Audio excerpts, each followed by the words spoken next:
The object of Taxi Chronicles is to allow real riders with real stories, share their experience and enhance your life. So sit back and enjoy the journey. Morning. Yes, we're back with another episode, another rider. Today we have an American in the house. He sounds a bit Canadian, or I did think he was Australian, but he's not, he's American. And he is a rare book salesman. So, is that a salesman? Rare book dealer. Rare book dealer. So, tell us, how did you get into that industry? I met someone at university who was doing it. He was a bit older than I was, and when I moved to London, he recommended that I get in touch with another dealer who was looking for some help, and I did that, and I was hired, and I've now been working in the trade for about 3 years. What is classed as a rare book? A rare book is anything which somebody wants to collect. Usually it means first edition, limited edition, something that has an original drawing in it, something in a fine binding, something which is rare or important, travel books documenting important travels, things like that. Would a Bible, a copy of like an old Bible, be considered a religious book? Absolutely. And the most famous printed book, the first printed book, is called the Gutenberg Bible, and it's one of the most expensive books as well. So from a collector's point of view, that's the book you want to have. It's very, very hard to acquire a copy, in fact, nigh on impossible. But Bibles, generally speaking, are very good, especially early printed Bibles. How much that Gutenberg book, or Bible, it's a Bible, yeah? It's a Bible, yeah. How much is that worth? Millions. Is it? Depending on condition and if it's complete. I mean, to give you an example. There's lots of them out there? There's several. One leaf, one page from this Bible sells for about £100,000. Okay.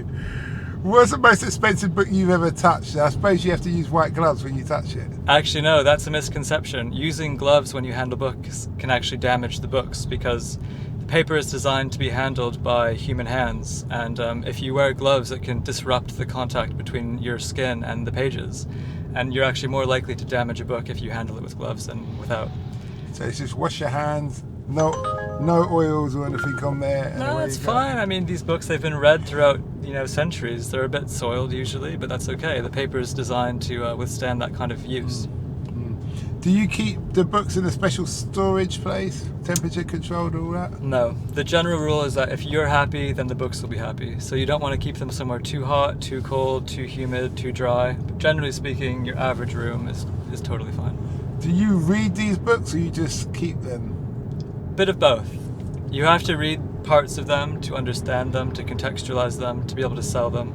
But I don't spend all day, every day reading through these books from cover to cover.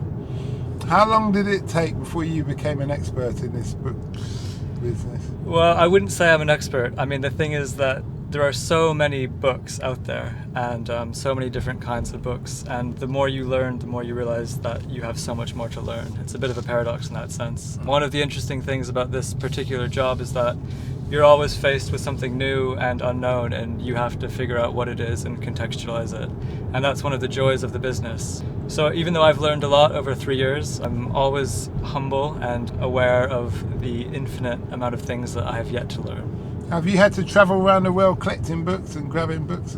Yeah, a big part of the trade is exhibiting at international book fairs. So I've just got back from New York, actually. We were in New York for a week at the end of April. And before that, in February, we were in California. And we also do fairs in Europe and occasionally in the Middle East and Asia as well. Okay. So does scrolls count as books? Yes, scrolls count. Generally speaking, anything printed on paper or written on paper is considered fair game. Does that include papyrus leaf? Papyrus, yes, absolutely. Papyrus is very fragile, tends to disintegrate quite a lot. It's not something which we deal in very often. It's a very niche, specialized field, but that would certainly count as a rare book, yeah. Okay. If a young person wanted to get into this book industry, what would you suggest? I would suggest do a bit of research wherever you're living, see if there are any dealers already established in your hometown. Send them an email, be friendly, go and knock on the door, introduce yourself, tell them that you're willing to work and that you're interested in books, and take it from there. What have you learned about this book industry that you wish you knew when you had started? I think that having graduated with a degree in medieval literature, I had sort of highfalutin ideas about what it meant to sell rare books. And what I wish I would have known was that a lot of the day-to-day business is administrative. And it's all about running a business, making sure that you're earning enough money to keep going. It's only with time that you start to be able to catalog things and spend more time doing the intellectual side of it. Mm-hmm. You've been a great guest. Thank you. Very informative. If you could leave the world with a gift, based on your life experience so far, what gift would that be? More Gutenberg Bibles. They wouldn't be that valuable then, would they? Yeah. Okay. More Gutenberg Bibles. Okay, well, thanks a lot. Where can people find you before we go? Where can people find you if they want to get into, if they want to maybe buy a book from you, get into the books? Are you on social media? Yeah, the business I work for is called Robert Frew Limited. We're based in South Kensington, across from the V&A Museum. Okay. We're on Instagram, Facebook, all that sort of stuff, and you'd be more than welcome to come visit us in person as well. Okay. That link will be down below in the section, as for those who are listening at present now. Apart from that, thank you for this interview, much appreciated, and we wish you well.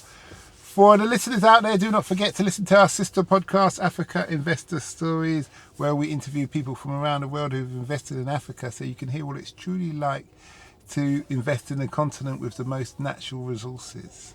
We hope that episode enhanced your life. We post an interview every day, as well as vlogging on our social media channels. Don't forget to subscribe to get our latest episode.